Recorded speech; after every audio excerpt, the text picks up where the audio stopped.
Арамии го пустоша Струшко Враништа. Ограбени се 7 продавници и безмалку секоја трета куќа во селото.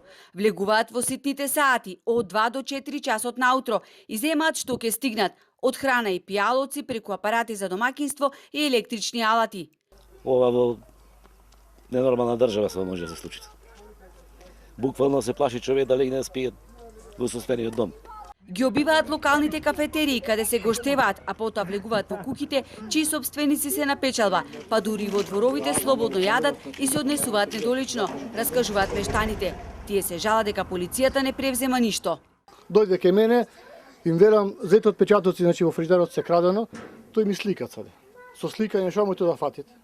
Само виде дека е штета направена и толку и се замине. Дури физиолошки потреби во дворот се прави, не? Да, да. Таму долу во Балкопром, значи во дворот тоа е правено исто. Физиолошки потреби се прави.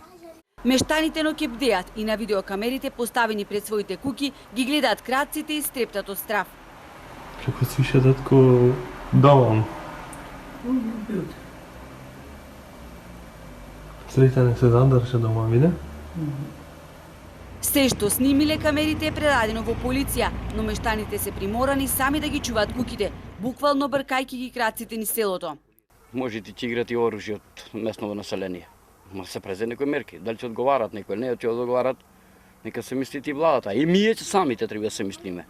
Зашто треба да посегнеш на оружје, кој ќе им влезе дома со што ќе се бранавија. А поседувам оружје. Не може со секира да му излезам ја. Жителите се сомневаат дека се работи за група наркозависници. Јавна тајна е била дека во околината на Враништа, покрај регионалниот пат Струга-Дебар, гравитираат 4 села во кои цути шверсна дрога. Овде во селото Враништа, кое што е далечено од Струга само 4 километри, е живо се додека не падне првиот мрак, а потоа сите се затвараат дома.